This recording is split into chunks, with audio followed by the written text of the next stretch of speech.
There's nothing like cracking that cellophane and pulling that record out. It just smells great.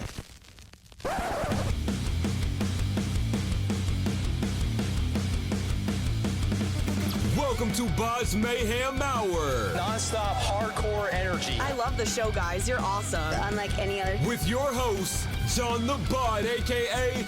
the Bod Father. Man, this stuff rocks. Hey, this is Steve Ramone, and you're listening to BODS Mayhem Hour. The views and opinions of the guests do not necessarily reflect the views and opinions of BODS Mayhem Hour, its staff, affiliates, or sponsors. Parental discretion is advised. Welcome to BODS Mayhem Hour. Hey everybody, welcome to BODS Mayhem Hour. I am your host, John the Bod, aka the Bod Father, and as always, I bring you guys and gals awesome interviews. Today, it's an honor and a privilege to have Steve Ramone on the podcast. He has released his new album entitled Chasing Daylight via Pavement Entertainment, and we're going to be talking to Steve about all this good stuff. So, Steve, welcome to the podcast, and how you doing, my friend? Bodster, thank you for having me. I'm doing well. Thank you. Yeah, not a problem. So, this is your first release on Pavement Entertainment. How's it been working with him so far? It's been fabulous. Mark Nawara, Tim King, the whole team over there are wonderful. They know good music. They know how to dot all the I's and cross all the T's and get things done. So it's been an absolute pleasure working with them.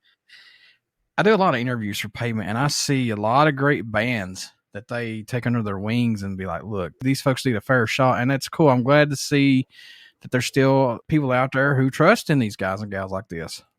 Absolutely. And it does the heart good, does the heart and the soul good to know that there's folks out there that still just care about, music. Obviously it's a business. We can't get around that, but it's still music. It's business, but it's the music business. And to be able to spot talent the way they do and to be able to, go out on a limb every once in a while.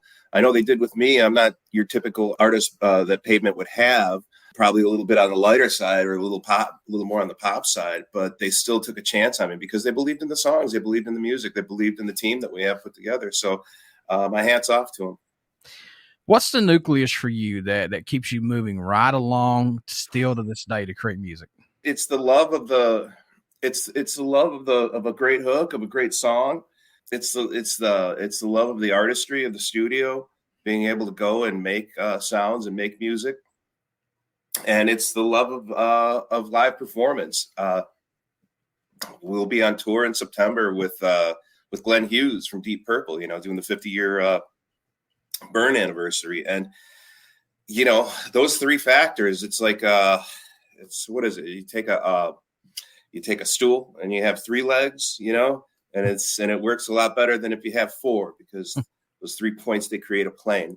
And that's what it feels like in the music business. You have the songwriting, you have the artistry in the studio, and then you have the live performance. And those three things, they really just feed the soul, and they make me want to get up in the morning. They still, I'm still tapping my foot. I still have a smile on my face when I hear music that I love. It still hits me. I can still get nostalgic when I hear an old song. I can still get pumped up when I hear something new from somebody that's new out there. And I'm like, oh, wow, it's not all crazy. It's not all, it's not all synthesizers anymore. So all of that, I'm just still excited to be in the biz, I know you've been doing this for a while, but how impactful was touring for you early? Because that's when when you're going to, you're going to stick with this and you cut your teeth and you see how it is. How impactful was that for you?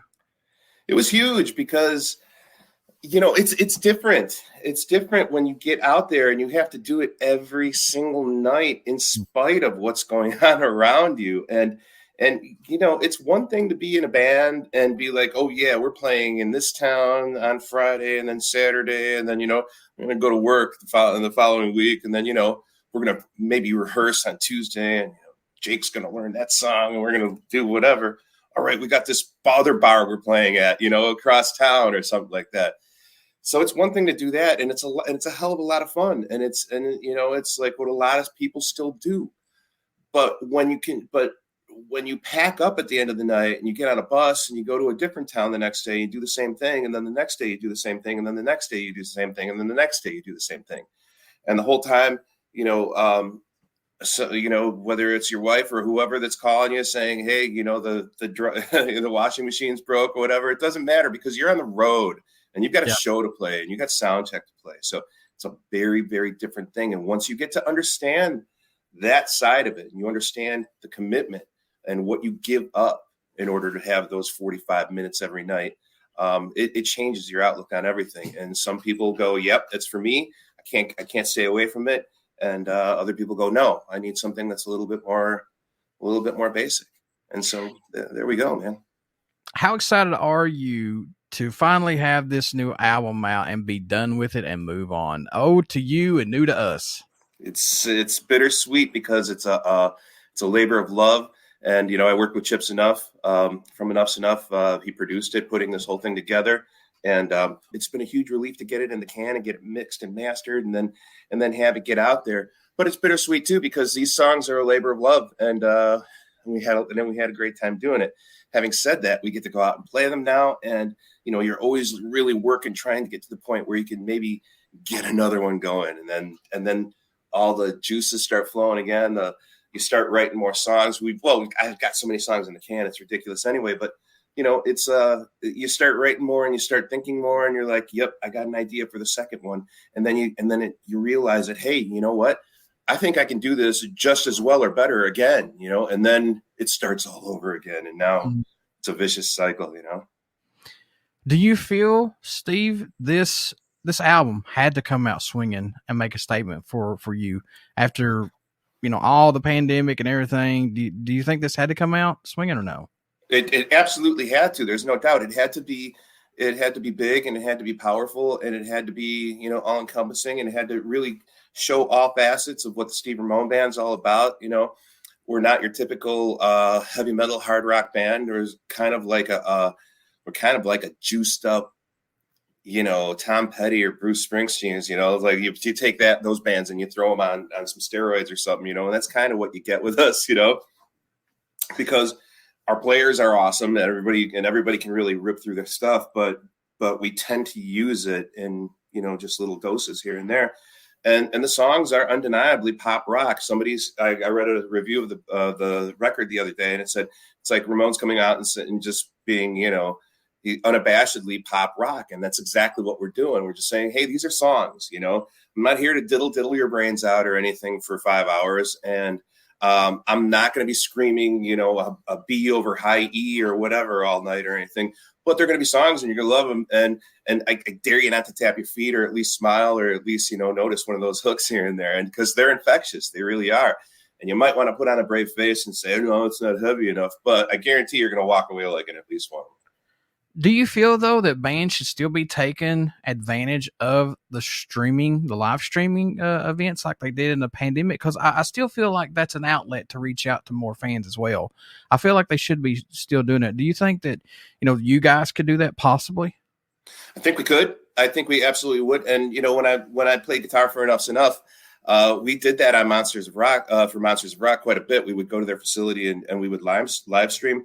I have my own rehearsal studio here in Riverside, and I've live streamed for not only pandemic charities and stuff like that, but just to get the new music out there and just to see what people thought of this or that. Yeah, I absolutely do think it's a part of it, but I also think that we need to get out there and play. We don't use tapes or anything like that, and I honestly think that when you go out there and you see a live band actually just throwing down and playing live and singing live, it's something that you cannot replace in a digital format, regardless of whether, I liken it to visiting my grandmother. It's like she lives in Puerto Rico and I can do this and stream with her all day and talk and stuff like that. But there will absolutely be no replacement for that tactile that sensory perception that you get when you're in the room with somebody, actually giving them a hug and talking to them, and you're feeling all five senses kicking in at once. And that's what a live musical experience is about. So yes, I think we need to do all those things, but I think we need to center everything around the live music experience and the recorded experience, and then go from there. And then if there's a way to get the stuff out to people that maybe can't get out there and see it, then yeah, absolutely, you do that. What led the track "Jump on It" to be the first song released from this album? What was it about that said that? Yeah, we got to get this out now. This got to be. It was me mostly going and trusting in the folks over at Pavement. They sat and they listened to it. They listened to the record. It's amazing. I delivered the record, and they within a couple hours, I had an email with them and notes on every single song. And there was 2 songs that they were absolutely sure we could go with, and then one that they were like, I don't know, they were like, Tranquila, yeah, maybe South American stuff, we can make that work. And then I said, guys, I'm going to leave it up to you. You guys do this. And then they wrote back, "Jump on It's the one." And so there it is. It's the one I wrote first out of all of them. And it's the one that won't go away. I've been playing it live for a long time. And it's always been that bouncy kind of fun foot tapper. And it's infectious. How good does that make you feel, though, that someone believes in your music, that you put in this hard time, and plus the band you have behind you back and you doing this as well? How good does that make you feel that they believe in what you're putting out? Well, it makes you feel all kinds of things. Of course, you feel content, and of course you're happy, and of course, but there's also, with all of that thing, with all that stuff comes responsibility. When musicians and record labels and promoters and all these folks put their faith into you, and give you these opportunities, they're putting their actual time and livelihood and bits and pieces of their life on the line, of their professional life on the line, for something that they believe in. And so, it feels great to have this opportunity, but damn it, I got to deliver, I got to be there. I got to show, I got to get out there and sing my ass off every night. I got to get out there and entertain every single night. And I got to make sure that it's done in a professional manner. So there's, with Henry VIII said, "Weary rests the head that wears the crown." So there you go. Did a full-length album make better sense at this time rather than an EP? I don't think I'd be sitting here talking with you if it wasn't a full-length record. I'm sure you do EPs, right? But I'm sure it was a lot easier decision for you and everybody else to get behind and say, "Oh, look at this, man. This guy's not joking around. It's a full 6-panel, full-length CD on a big old label that's actually pushing it." And these folks are reaching out to me saying, "Hey, I got something I really want you to hear here." I don't think they'll do that with an EP, right? And like you said, did I feel that we needed to come out with a bang here? Absolutely. We're fighting for the heart and soul of this kind of straight up just pop rock, that this kind of feel good, happy kind of pop rock music that's out there and is so much fun to go see live. It's so much fun to play live, so much fun to enjoy. It's easy on the ears. You don't have to walk out there, and you don't have to walk out of it feeling like you've been bludgeoned to death. And you don't have to walk out of there feeling like, I'm tired. I want to go home, or you didn't stand up one time. You didn't smile once. You didn't jump up and down, It's right there in the middle, man. It's a whole lot of fun, and it's very accessible. So yes, we had to come out with a full length record. We had to come out with a full length video like we did for Jump on It. And yes, we had to have, ChipZnuff playing on it. Dax Nielsen from Cheap Trick playing drums on it. Joel Hoekstra from Whitesnake, and who doesn't he play for now? Playing guitar on tracks and stuff like that. So it was important that we came out with that. He's another Johnny Kelly, as I call him, the well-traveled Johnny Kelly. Typo, Quiet Riot, Kill Devil Hill. I mean, he's done anything, and it's good that he can adapt, and people want him to be their drummer. He's that good. He's that good. Beastly. Absolutely. No doubt about it. Love Johnny Kelly. He's a good guy. What's the third track for the album that totally ended up sounding different than it was intended to? Was there one that kept changing possibly or no? There's a couple. Yeah. They, some of them are very much conceived almost in totality, where it's like, I know what I'm going to do with this one when we get in there. I got an idea of, how we're going to treat it. Tranquila didn't, because it was just such a departure from, a lot of the other stuff that we did. So when we ended up bringing in, all that Latin percussion and kind of, oddball kind of piano playing and stuff like that, it didn't quite come out exactly how we thought, but it came out a little better than what we thought it would come out to be. And then it was the same thing with Chasing Daylight. It came out, the title track, that one came out to be a little over 6.5 minutes long. And so we're like, "Ooh, okay, we didn't foresee that, but there it is. That's what it took." I know these are your babies. I know you've worked on them for a long time, but any track standing out more to you than any right now on this album, Steve? I'm really, really psyched about the way the Breakaway came out. That's one of the songs that me and Chip wrote together, and it's coming off like it's coming off like this Tom Petty-ish meets almost Cheap Trick-ish kind of vibe, but updated with a kind of a newer sound. And so it really feels good. It's got everything in there. It's got the harmonies, it's got the hook, it's got the call and response, it's got the heavy guitars, it's got the fabulous solos, and that little part at the end there. We almost actually took it. It's a jam that we do all the time. We call it Airport Sushi, and we kind of just did it for fun. And at the end of the song that one time, and it kind of took, and it's like, we could have done a slash on that one, a Breakaway / Airport Sushi if we wanted, but I didn't even think of it until well after we recorded it, and then it came to me. Man, we could have had 11 songs. We could have been 11 songs instead of 10. But anyway, I digress. But yeah, those are the ones that came out. Folks never eat airport sushi. No, not the food. Not the food. That's bad. That'll give you probably no airport sushi, my friend. No, you don't want to go through what I'm going through right now. Or convenience store hot dogs. That is true. That is true. I learned the hard way. Oh, I buy them all the time. If they don't want me to buy them, they say, "Hey, look, don't buy." I'll be like, "Okay, I'll fix my own." Did you put the soupy chili on them too? No, they fix it all right there. Oh, okay. So yeah, I think they're trying to sabotage me, as I call it, sabotage. Yeah, so. They gave you a special kind of wiener this time. Oh my God. Any songs that did not make this album? We're going to say another album, EP, or just a standalone single down the road, possibly. Yes and yes. There's a couple of them that were recorded. That were actually recorded in that batch of songs for the record, and one of them, I just simply couldn't finalize the lyrics. But we loved the song, and we were like, well, hey, we got a bunch of them here. Let's just let's hold it on for the next record. And it's called What Ended Up Happening. It's a great, fabulous story about it. The song's called She Can't Let Go.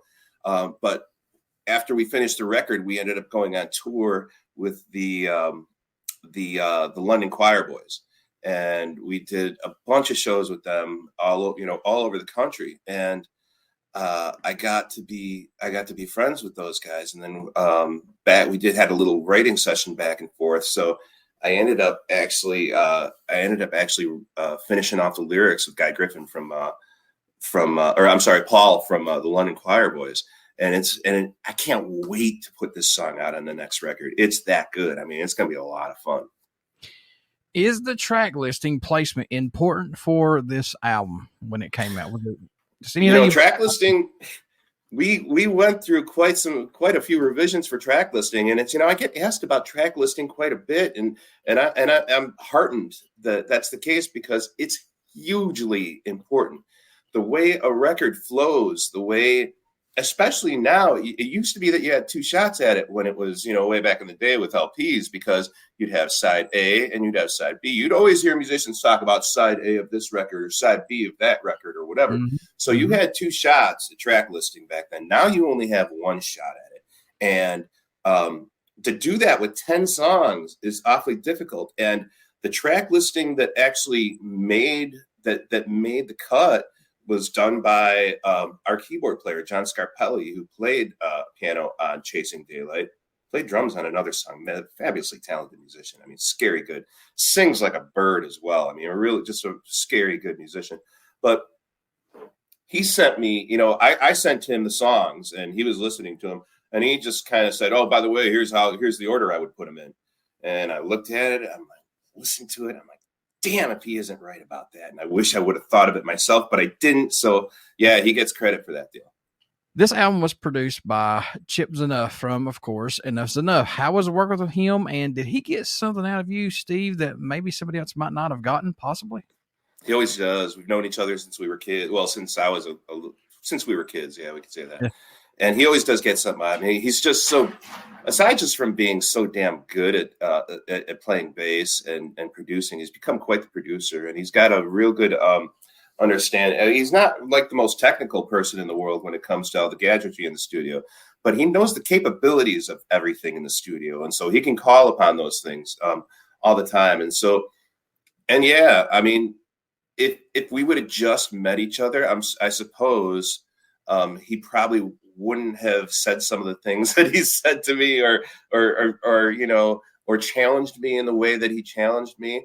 But he really cared a lot about how this record came out. We both did. And so, yeah, he put me through the ringer, you know, singing part after part after part until it was right, you know, making sure that we didn't put anything on tape that we would cringe over later on. You know, that was a big part of it. You know, it's forever. He would say that all the time. It's forever, brother. You know, it's in his ChipZnuff voice. And he kept me on track, and he kept me thinking, you know what, he's right. This is forever. Let's make a good one here. Let's make it right. Well, that's good. You want somebody that actually gives a damn about what you're putting out there and what he's putting out there. Because if you just got somebody that's sitting behind the glass window and says, okay, that's good. Okay. And you deep down feel inside like, I don't know, man, I think I could have done better. And they're just moving on. Find somebody else. Just trash it and go somewhere else. Go somewhere else. You're exactly right. That's the way to go, because a lot of this is about for somehow, some way, the emotion and the inspiration, the heart and the soul of all this stuff gets weaved into those X's and O's that become the music on the CD. Yeah. And you can feel that. You can tell when that's there. You can tell when it's not there. And you know, if you're going to have it there, then you need to have everybody on your side. You need to have everybody on your team, and you need to have somebody that's willing to say, nope, that wasn't good. Let's do it again. That wasn't good. Let's do it again. Yep. There you go. You know, so, and that was him. It was wonderful to be there with him. Does it, shock you at all to see how producing and recording has got to from, say, like the 50s, 60s, and 70s all the way up till now? Because for the 2-inch tape, now you've got Pro Tools, you've got these little gadgets you can put in now. I mean, it's insane on how much things have changed. Pro Tools, all the plugins you could possibly want, all the all the apps you could possibly want for post-production to edit. And then actually what's odd is that, you know, there's this whole other step in recording now where it used to be you just, you know, you go in and you actually do the recording, and then you go in and mix it, and then you go in and master it. But now there's this whole other step where it's somewhere in between mixing and mastering, where it's almost like this kind of looping and kind of, I don't know, it's kind of polishing, you know. It's like they go in there and they just throw all these other sounds that I don't ever remember recording that. That was, I didn't play that, you know, I didn't know that was there, but all of a sudden, did we have a carousel in the studio? I don't remember a carousel in the studio, you know, stuff like that. And it's like that whole other thing there. And now, and then when you finally hear it, it becomes this whole other thing, and you can't tell that whether there was actually a band there or not. And so I try to avoid that as much as possible. I try and make it rock and roll, and there's some artistry and stuff in there, but you know, the Beatles didn't have all that crap in there. And a lot of the bands that are song bands rely on the songs and the performances to carry them through. And that's kind of where we're at right now. If you could write an album equivalent to your favorite band's album, which album would that be? Damn, that is a good one, dude. That's the one, huh? That's the one. Yeah, that's a good one. I feel like the music gods came to me with that one. I feel like it. There are so many. I imagine something on the level of Born to Run, because it's got the hits but it's also got the songwriting and the performances, the opuses and the quick ones. Something like that. That first Cars album was so damn good. That was just a work of art. I can listen to Arc of a Diver by Steve Winwood over and over and over again. But yeah, I guess if I had to give one answer just off the top of my head right now, oh man, Permanent Waves by Rush was pretty damn good. So was Moving Pictures. That would be up there. Elvis Costello, My Aim Is True, something like that would be in there. Squeeze, West Side Story would be in there. Yeah, a lot of those. Man, that is a good one, brother. I'm going to be thinking about that for a while now. You know, when you said Steve Winwood, I instantly went back to the 80s and thought of hearing Roll With It, Baby on MTV. When MTV was good, when they were playing music videos. Yeah. I remember that being like the #1 song on the top 10 countdown, I believe, at one time. Absolutely. And then that was the same record that, Back in the High Life. Remember that song? He had that song that Back in the High Life was on there. But the record before that was the Arc of a Diver album that had Valerie and While You See a Chance, Take It, and stuff like that. Really. And then the title track, Arc of a Diver, which to me is one of the finest pop songs ever written. Yeah, stuff like that. See, nowadays, man, my music has broadened, and I'm glad because now I can listen. Back in the day, I was just like, it's metal and punk and nothing else, blah. And I'm glad I saw the light because a good song is a good song. And man, Steve Winwood's Roll With It, that's a catchy little song, man. I could sit and listen to that all day too. I mean, it's just right. Just fits. The guy was 15 years old when he sang. What was it? Give Me Some Lovin'. I mean, he was playing organ and singing at 15 years old with Spencer Davis Group, for Give Me Some Lovin'. So, I mean, that man, that's a man to be reckoned with right there.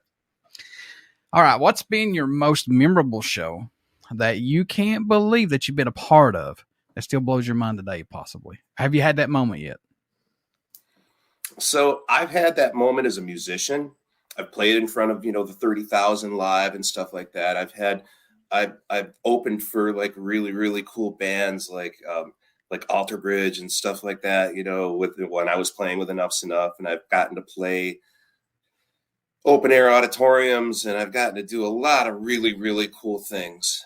The one I'm looking for is Red Rocks. That's the one that I would love for the Steve Ramone band to play Red Rocks. I don't think I'd check it off my list unless it was actually my band, like if I was playing guitar for somebody or something. Don't get me wrong, I'd be taking pictures like a little schoolgirl, but but yeah, that's the one I want to check off. That one or the Hollywood Bowl would be awesome. The Greek Theater would be awesome, but I really, really want to do Red Rocks.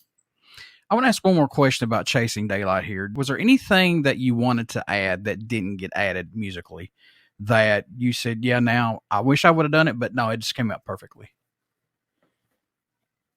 There's only one thing. There's this and it's so minor. In the ninth track, Time to Go. There's this little delay, call and repeat thing that I do in the second verse on the first half of the second verse. And as I was thinking about it, the second half of the second verse, we should have done the same thing there again, but we didn't for some reason. And I remember telling the engineer, nope, don't want to do it there. I don't want to overuse it. Just want to leave it there for just a tiny bit. And Chip agreed with me on that. And then later when we listened to it after it was all mixed and mastered and it was too late, and it's like, we both looked at each other and said, yeah, we should have done it. But it's such a minute thing that, what are you going to do? I mean, it's nitpicking, isn't it? It's like you can't. Yeah. You're your own worst enemy, man, because I get it. That's your product that you're putting out, and you want to stand by that product. I mean, you don't want to, like, if I want to go with some work on somebody's house, I'm going to half-ass do it, So I get it. Everything's relative, my friend. As I was walking through here, somebody just told me, "Hey, man, I love your jacket," and all I could think about was that little spot that didn't come out in the cleaners last time. So what are you going to do? It's like you're damned if you do, damned if you don't. If you could be a member, Steve, in an iconic band and play one of their legendary shows, which band would it be and what show possibly? Oh yeah, that's easy, man. I'd be a guitar player in Elvis's band that played at Aloha from Hawaii, 1972, 73.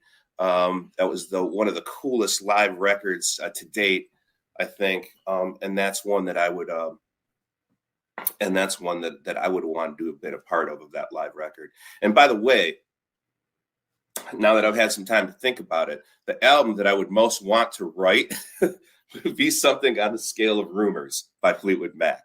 That's something. Now there is a record, right? There's something you can go. Every single song is a hit. Every single one of them is just an absolute piece of art, and that's the kind of record I would want to write. It's so crazy that there's not many. There's just maybe a handful of lightning in a bottle albums out there that almost every song is a banger. I mean, it's like everyone could be hits. Every single one of them.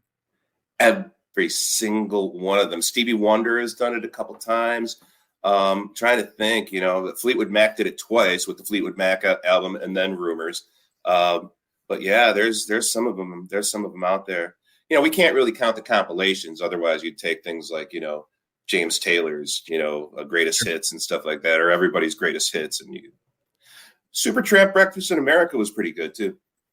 All right, folks, you want to get out and pick up Steve Ramone's new album entitled Chasing Daylight via Pavement Entertainment, and that is produced by ChipZnuff of EnuffZnuff. And you ought to know who ChipZnuff is. If not, go look up on YouTube. Trust me, EnuffZnuff. Just ask him; he'll tell you. Yeah, yeah. Get on YouTube, or not YouTube. Get on Facebook there and hit him up. Yeah, hit him up there. Steve, how can folks stay in touch with you? Buy this new album, everything. How can they do that, sir? Well, SteveRamone.com, www.steveramone.com. Just get up on Facebook. But the easiest way to get the new record, and by the way, here's the part where I tell you that this is how we do our thing, folks. And we appreciate all the streams and the listens and stuff, but a quick download of one of those songs or spending the $9.99 to download the record, it really makes a difference in our ability to keep on playing and provide live music and popular music. So the quickest way to do it is wherever you go to get your streams, whether it's Amazon or iTunes or whatever it is, all you do is you pop in Steve Ramone or you pop in Chasing Daylight and it will pop right up there for you to consume. Before I let you go, good sir, would you care to do a promo for my show? I would gladly do that. Hey, this is Steve Ramone, and you're listening to BODS Mayhem Hour. Everybody, stick around. We got some great stuff coming up, and you only hear these interviews right here on BODS Mayhem Hour. Get out and check out our Facebook page. It has our podcast link and our YouTube link. And you want to subscribe to that YouTube link if you like what I'm doing, and I hope that you guys and gals do. And please check out Steve Ramone, his new album entitled Chasing Daylight via Pavement Entertainment. Give this man a fair shot. I guarantee you'll like it. So, Steve, thank you so much for doing the interview with me, man. Pleasure was mine. Honor was mine.